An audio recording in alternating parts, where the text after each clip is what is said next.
Imagine this, it's January 1st, you've set some ambitious goals for the new year, but by March, life gets in the way and that sense of excitement starts to fade. And by July, you can't even remember what those goals were, or you've moved on to something completely different.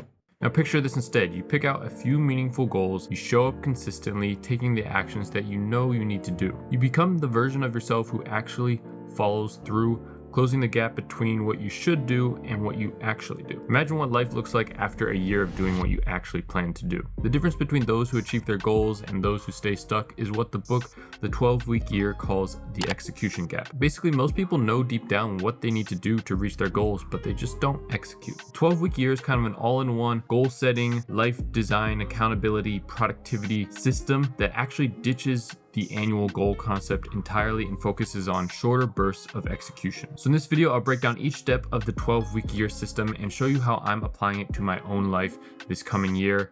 If you've ever struggled to turn your plans into a reality, this might be the system that changes everything for you. At least I hope it does, because this is what I'm going to be following for this next year. There's a lot of problems with traditional annual planning that is probably part of the reason why a lot of people, myself included, often fail to hit their yearly goals. For one, if you plan on a yearly scale, there's no sense of urgency, because when January rolls around, you might get a head start in the beginning, but you realize, okay, I have 12 months to hit these goals, and you don't really push yourself as much as you could. Similarly, it's very easy to lose momentum. Even if you get things rolling for the first couple months, it's hard to maintain that same level of energy and enthusiasm throughout the entire year. I've definitely found that it's easy to fall off course if you only set yearly goals. I honestly kind of forgot what mine were this year and ended up going down a bunch of different paths, trying out all these different things and getting distracted from my original plan for the year. And I think this is partially because I didn't give myself the chance to regularly reflect and reassess my goals and kind of recalibrate at different points throughout the year, and instead just kind of naturally fell off course. All right, so the first step of the system is to establish a vision. This first step is definitely the most important, because having the right vision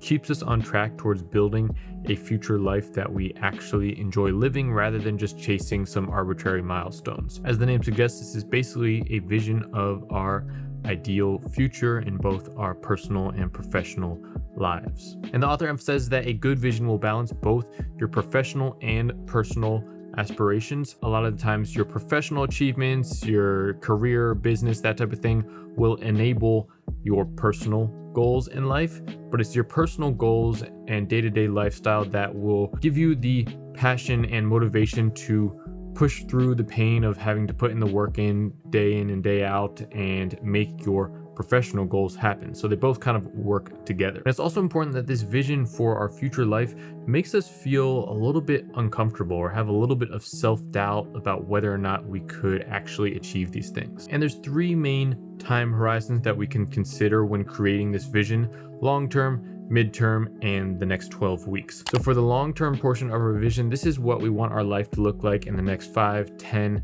or 15 years. And for this, we can really just think big, write down anything that comes to mind, even those ideas that normally you would sort of dismiss and write off as being too unrealistic. And then we can narrow down that big list to the core things that really create the strongest emotional connection and desire within us. So next up, for the midterm portion of our vision, this is where we would describe what a great personal and professional life would look like for us 3 years from today. And then finally, we set 1 to 3 goals that we're going to accomplish within the next 12 weeks. And then we'll expand on that a bit more when we create our 12-week plan. I'm gonna go do that now, and we'll see you in a bit. All right, now let's move on to creating our 12-week plan. So after establishing my long-term and midterm visions, the next thing I did was to establish 3 12-week goals. The book suggests to pick at most 3 goals, but the fewer the better, because it'll be easier to stay focused and execute if you have fewer goals.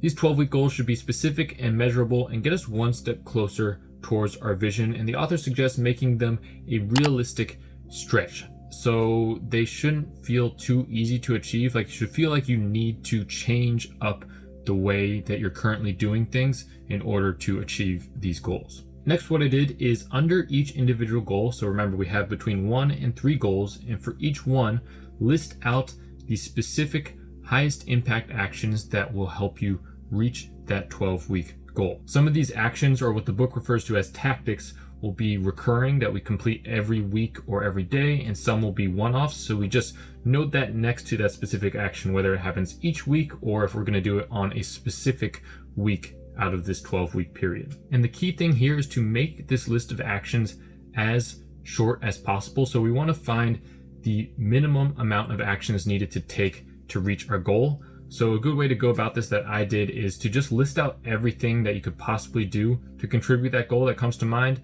and then narrow that big list down to the bare minimum that you need to do to reach your goal. For example, if I have the goal of reaching 75,000 subscribers on YouTube, you can probably imagine a million different things that would in some capacity contribute towards that goal, but there's only a few things that are really going to make the difference as to whether or not I accomplish that milestone. Now, a few things to keep in mind when creating your 12-week plan is that it should align with your overall vision. It's very important that the goals that we set for this 12-week period are a component of our broader vision, because otherwise they're not going to be meaningful for us. We're not going to feel any sort of motivation or passion to put the work in each and every day, even if we don't feel like it, because it doesn't really contribute to what we actually want our life to look like in the future. I know for me in the past with setting annual goals, I would kind of just switch up my direction or my plan randomly throughout the year, kind of when I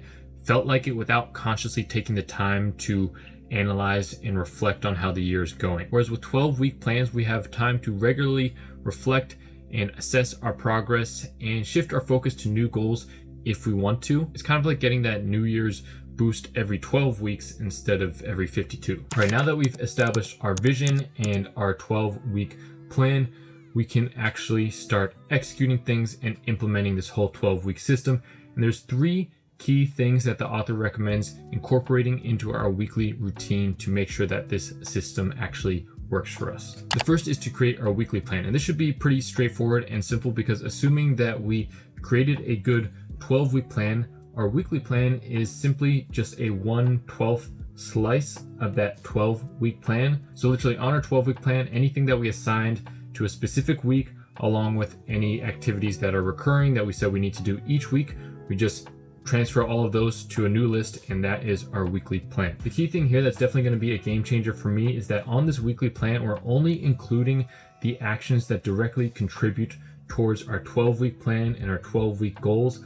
We don't put all the other random things that we need to do in our life, errands for work or whatever, just those specific actions that we had already listed on our 12-week plan. I think I'm going to keep just a separate list of all the other random things that I need to do in my life and just reserve the weekly plan for those critical actions that contribute towards my 12-week goals. The second thing we need to do is to every week score our previous week. So after we finish that first week, we can look back through our weekly plan, look at all the actions that we completed, and just calculate that as a percentage of the total. And the author recommends that we try and hit at least 85%. And if we can hit 85% of our weekly actions completed, then we're pretty likely to reach our goals. And at this point, we can also check in on any lead and lag indicators related to our goal. So let's say I have the goal of growing my YouTube channel to 75,000 subscribers. That actual subscriber count is the lag indicator that I can't really directly control, but a lead indicator would be like the amount of videos that I've uploaded, because that's something that I can control that will directly contribute towards how many subscribers my channel has. And finally, to tie things together, the author recommends participating in a weekly accountability meeting. Now, he goes in way more depth about what accountability actually means and kind of redefining that for us.